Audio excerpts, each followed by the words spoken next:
मैं जीत गया। बहुत अच्छा खेला तुम याद दोनों ने। रखना अर्थ, मैं ही हूँ बेस्ट। कुछ भी एक गेम से बस तू है। ढक्की चिकी कोई बात नहीं अर्थ, गुड लक नेक्स्ट टाइम के लिए। खैर मेरे पास मेरा मून है, समझे? तुमसे हार बर्दाश्त नहीं होती ना? तुम फिर से मून का दिखावा करोगे? क्यों नहीं, अब तुम्हारे पास तो कोई मून है नहीं। I am the best. मेरे पास मून्स हैं। ओह अच्छा, तो तुम उन नन्हे से फोबोस और डीमोस की बात कर रहे हो ना? अगर वो मून्स है तो फिर तो प्लूटो भी प्लेनेट हुआ। ये क्या अर्थ, इतना मत चिढ़ाओ यार। हे अर्थ, हिम्मत है तो हमारे मुंह पर आके बोलो ना। हाँ, मुझे गुस्सा आ गया ना तो मैं तुम्हारे पृथ्वीवासियों का डायनासोर जैसा हाल कर दूंगा। खैर डायनासोर्स का अंत तो मुझमें एस्ट्रॉइड्स के टकराने के कारण हुआ था, समझे? यार तू चुप रहा कर। हे गाइस, तुम लोग क्या बात कर रहे हो? मैं बस ये बता रहा था कि इन बेचारों के पास मेरी तरह कोई मून नहीं है। बट तुम काफी अच्छे हो मर्करी, तुम हमेशा से मुझे वीनस के बिछड़े हुए मून लगते हो। क्या? मर्करी और मेरा मून? ऐसा तो हो ही नहीं सकता। इससे बेहतर तो मैं जाकर सन से ही टकरा जाऊं। ठीक है अर्थ, मैं समझ सकता हूँ कि तुम्हें अपने मून पर गर्व है, जो कि अच्छी बात है। पर ऐसे दूसरों का मजाक उड़ाना अच्छी बात नहीं है। हमारे जुपिटर के पास 90 से ज्यादा मून्स हैं, लेकिन वो कभी मजाक उड़ाते? ये संख्या बढ़ती जा रही है। मैं गैस से बने प्लैनेट्स की बात नहीं कर रहा था। पर क्यों? क्योंकि मैं ऐसा कह रहा हूँ, ये गैस से बने हुए प्लैनेट्स काफी अजीब होते हैं। और अगर अब तुम सबका हो गया तो मैं जा रहा हूँ, मेरे पास और भी काफी काम है। और तुम सबको लगता है कि मैं नाक में दम करता हूँ? सच कहूँ वीनस, आज मुझे एहसास हुआ कि तुम सबसे खड़ूस नहीं हो। मस्का लगाना बंद कर, समझा? अब मैंने ऐसा क्या किया? देखो मैं समझ सकता हूँ कि उसे हार बर्दाश्त नहीं हुई होगी, पर उसने तो दिल पे ही ले लिया। उसे समझाना होगा कि हार जीत तो खेल का हिस्सा है। मेरे पास एक आइडिया है। अरे वीनस, क्या तुम अभी तक अपनी जीत का जश्न नहीं मना रहे हो? अरे नहीं अर्थ, मैं तुमसे कहाँ जीत सकता हूँ? तुम पर तो जीवन है। भाड़ में जाओ। हाँ, तो तुम मान गए कि हमारा कोई मुकाबला नहीं। हाँ। खैर तुम एस्ट्रोडूड से उन मिरर्स के बारे में क्यों नहीं पूछते, जिन्हें पॉल आर्मस्ट्रांग मून पर छोड़ आया था? मिरर्स? ये तो काफी दिलचस्प लग रहा है। मिरर्स? अब आएगा मजा।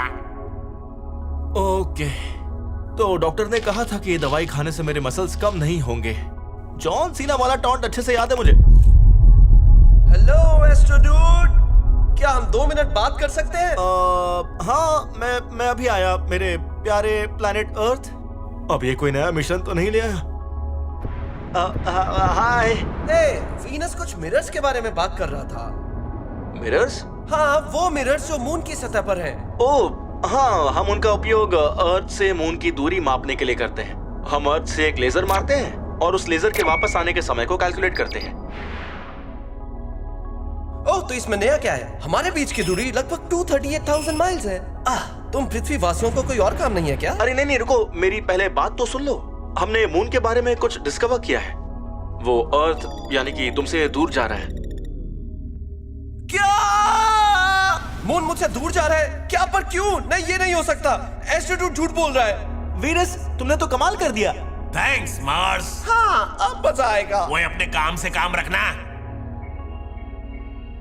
तो तुम इस बारे में बात करना चाहते हो? लेकिन किस बारे में? तुम्हारे मुझसे दूर जाने के बारे में। मून, मुझे ना तुम पर गर्व था, लेकिन आज तो एस्ट्रोडूड ने मेरी आंखें ही खोल दी। हे, मुझे भी इस बारे में नहीं पता, समझे? अब इसमें मेरी क्या गलती है? रहने दो, मेरी ग्रेविटी तुम्हें मेरी तरफ खींच रही है, ना कि तुम्हें मुझसे दूर भेज रही है। पक्का ये तुम्हारा ही कोई प्लान होगा मुझसे दूर चले जाने का। सुनो, अगर मुझे तुमसे दूर जाना होता ना तो मैं कब का ऐसा कर देता। वैसे मैं कितनी तेजी से दूर जा रहा हूँ?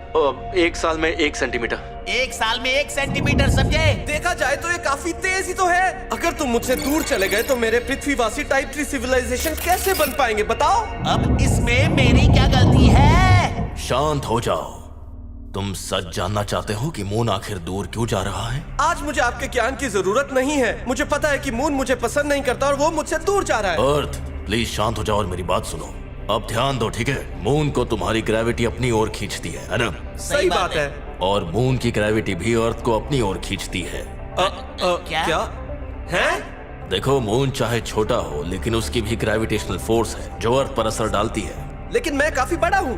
हर चीज दूसरी चीज को खींचती है। मैं तुम्हें खींचता हूँ, तुम मुझे खींचते हो, यहाँ तक कि एस्ट्रोडूड भी हमें अपनी ओर खींचता है। लेकिन बड़ी चीजें ये दूसरों के मुकाबले बेहतर कर पाती है। अच्छा, ओके। तो मून तुम्हें अपनी तरफ खींचता है, लेकिन अर्थ की एक साइड हमेशा मून के पास होती है ना? बिल्कुल। अरे जुपिटर जी, तो इसमें समस्या क्या है? समस्या यह है बरखुरदार कि ये साइड हमेशा बदलती रहती है। ओह, क्या ये इसलिए कि मैं घूमता रहता हूँ? हाँ, और सच कहूँ तो काफी तेज घूमते हो, और इस वजह से मून तुम्हारी जिस साइड को अपनी तरफ खींच रहा होता है वो साइड हमेशा बदलती है। तो इससे क्या फर्क पड़ता है? हम सब गोल ही तो है ना। और ऐसा नहीं है, हम सब गोलाकार नहीं है, बल्कि हम सब हमें खींचने वाली ग्रेविटेशनल फोर्स के अकॉर्डिंग ही स्ट्रेच होते रहते हैं। और तुम तो रोटेट भी करते रहते हो, इसलिए तुम ऐसे दिखने की बजाय ऐसे दिखते हो।